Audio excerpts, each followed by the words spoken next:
I am a believer in life is for living, and that we need to, safely as possible, get on with living. It's been a crazy play, the craziest play I've ever done. I would have never done this if it wasn't for Evelyn. You know, she roped me into this, she made me meet people, like, now I want to come back because of the people. We want to talk to you about the Chetco Pelican Players. How they got started. How they struggled. And how they persevered.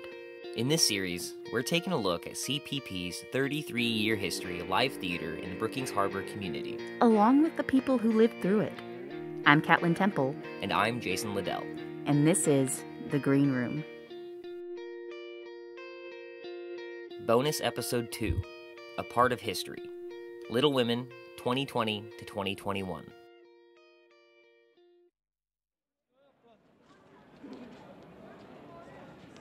In March of 2020, the COVID-19 pandemic was beginning to take hold in the U.S. In a matter of weeks, so many places we used to take for granted, packed schools and concert halls, bustling restaurants and crowded churches, they all just went quiet. And the Chetco Playhouse was no exception. The last play to open there before the pandemic was Almost Maine in February. And the Playhouse stayed quiet for more than half a year. And then, in the fall of 2020, one of the players decided she was sick of all that quiet, and she decided to try an experiment. My name is Kathleen Teague, and I have been involved since the early mid-2000s. The first show I actually participated in was in Annie Get Your Gun in 2012. Before that, I was a stage mom. Namely, Kathleen wanted to see if it was possible to put on a live production again. I first conceived of doing the show before COVID. So, and I had made plans and talked with the board, and we were all on board. I was going to do the Christmas show with Little Women. For a while in the fall, it looked like we might be able to put on a show. The restrictions were easing up, and it seemed like COVID might be on a much more even keel, and so we thought we might be able to do a show. So I went ahead and held auditions. Like any show, the first hurdle would be getting the play fully casted. A lot of people were still hunkering down then. Did enough of them want to join Kathleen in her experiment? I had 16 girls show up for 4 roles. All these people were tired of staying at home. Most of the people who showed up for Little Women auditions were high school students. One of those high schoolers is Janie Gutierrez. My name is Janie, and I've been here almost 9 or 10 years. Mm-hmm. I play Beth. Janie's acted with the Chetco Players for almost a decade, and she weighed the risks and benefits of doing live theater right now. And she decided that the benefits she's gotten from theater were well worth the risks. I definitely miss how much we got to see each other, and it was also a place where I expressed myself, because I do struggle with social anxiety, and the plays do help with that. And so it was really hard the first few months when we didn't have any plays. Let's be clear here. A lot of life during COVID has been weighing risks against benefits and taking precautions. And Kathleen was serious about taking precautions. We had to try to maintain our 6-foot distance when we weren't on stage. Everybody rehearsed in masks, always. We also took disinfectant procedures. Even with all the precautions and the inconvenience, the kids kept up a great attitude. My name is Elle Thompson, and I've been doing CPP for about 2 years now. My first play was actually Next to Normal, which was in 2019. Elle in particular saw the masks not as an insurmountable challenge, but something that allowed her to keep doing something that she loves. You can't see each other's faces on stage, so it makes the acting a bit more difficult. That's when we used, like, the cloth masks. We're back to, like, I don't know, clear masks now, but when we did, it made it a little bit more difficult to really connect with the other actors. But overall, there's Not much of a difference in how fun it is, I guess, because it's still really fun, and I'm really glad that we still got to do it. So with masks and a lot of disinfectant, rehearsals plugged along for about a month. A lot of the kids were just excited to be a part of a project again. But then, after Halloween, COVID cases started to spike in Oregon again. You know, we were going along really well, hoping, and then shortly before Thanksgiving, we all had to shut down and we stopped production altogether through the end of November and in December. When plays have to halt like that, it comes with a big risk. Not everyone in community theater can commit longer than the 2 or 3 months it usually takes to cast, rehearse, and perform a show. Kathleen lost a handful of actors over Christmas, including a few of their leads. My name's Jason Gwillem, and I've been involved for a couple years now, but this is actually only my second production with them. Mm-hmm. I've also done the Haunt for a couple years. Jason's a senior in high school, and he's got a lot of commitments outside of community theater. He's a singer in Seabreeze, the high school varsity choir, and he works part-time in addition to preparing to graduate. It was postponed, and a lot of people, including myself, actually dropped out of the play because we didn't know how long it would be until we were actually able to do it. Everybody knew that this was a possibility, and I knew as a director that when we were able to start back up, I might have lost a couple of actors and might have to replace actors. But Jason was one of the lucky few who were able to adjust their schedules and come back when cases started to drop in January and rehearsals officially resumed in February. But then I was convinced to come back later on because they were having a hard time finding a new Laurie. And so I came back, got back into the script pretty fast, and was able to get my lines down.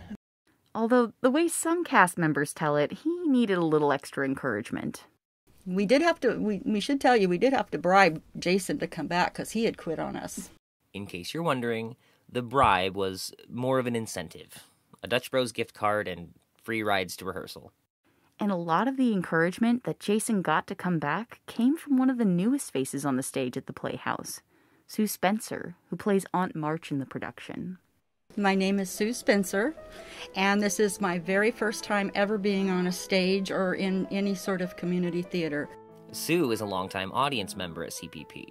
She's also Elle Thompson's grandmother, and doing this play was a special experience for the both of them. A couple years ago, Ellie had said that she wanted to do something. She wanted to do a play with me.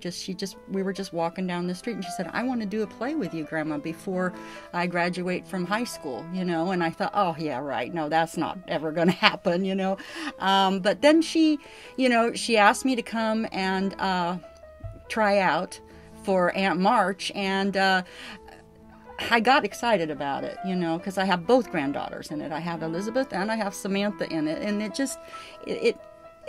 it made it a lot more comfortable for me. I wouldn't have done it otherwise, and yeah, so it's been a unique, exciting, and fun experience.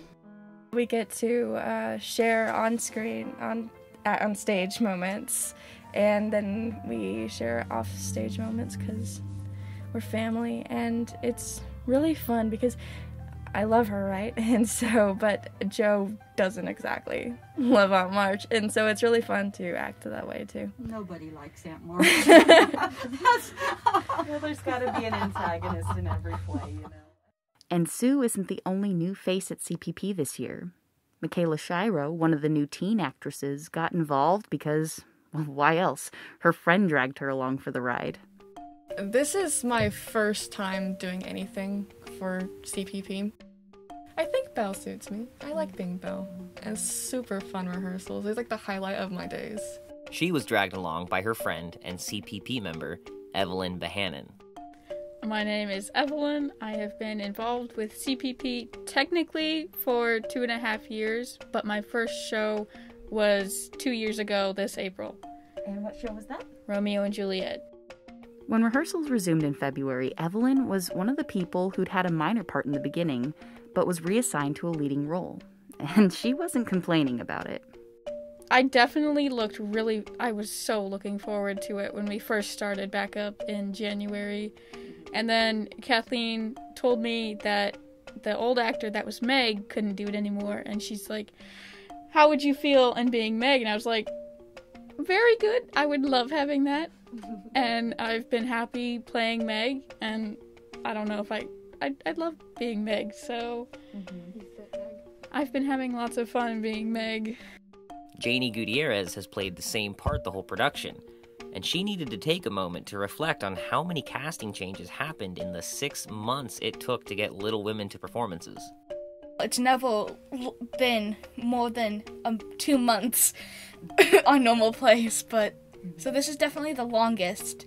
And I don't think I've ever been in a play with so many character changes. I mean, we've gone through 3 different Loris, a couple Hannahs, and then all Hannah became all Joe. And so that was that was fun. The challenges have continued, even into the spring. In late March, 2 weeks before they were scheduled to open, Curry County got some bad news. COVID cases were high enough that it would have to spend 2 weeks in extreme risk.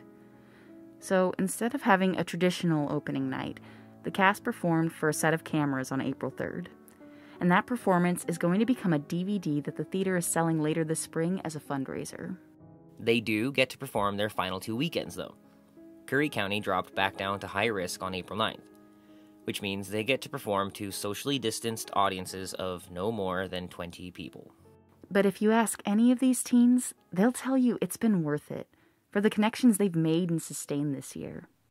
All of us we've all grown closer because of COVID. It's been a crazy play, the craziest play I've ever done. But it's also my first lead role, and I've already made 3 new friends here, just during the show.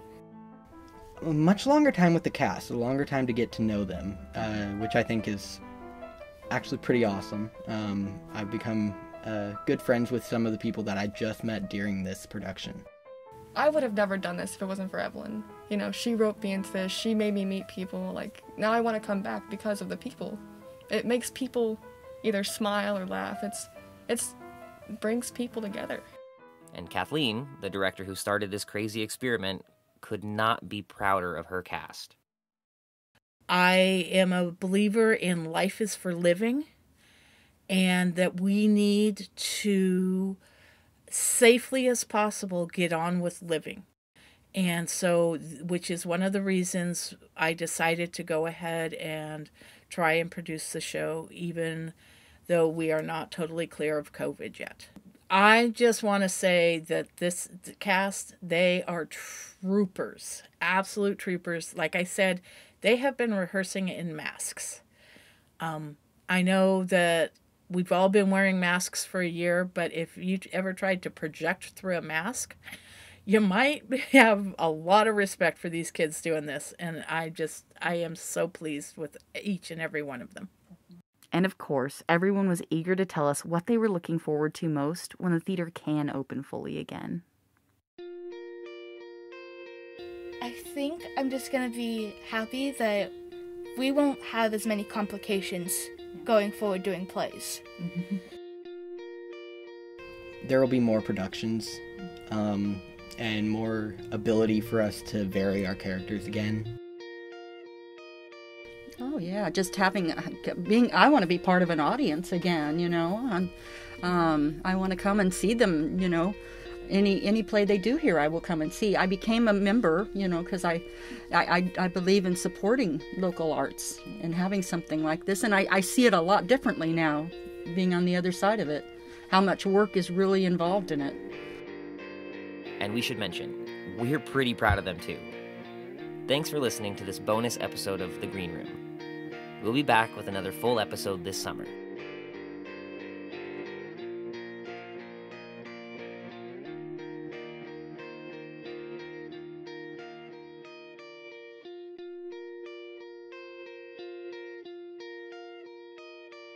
I mean, I know before I started theater, I didn't know anybody. I didn't really know much of the community. But, I mean, after Romeo and Juliet and Next to Normal, I know I met so many more people, and after the Packies, and I won an award for the Packies for Romeo and Juliet, I didn't know that many people knew about me enough to vote for me. I felt much more connected to the community than I did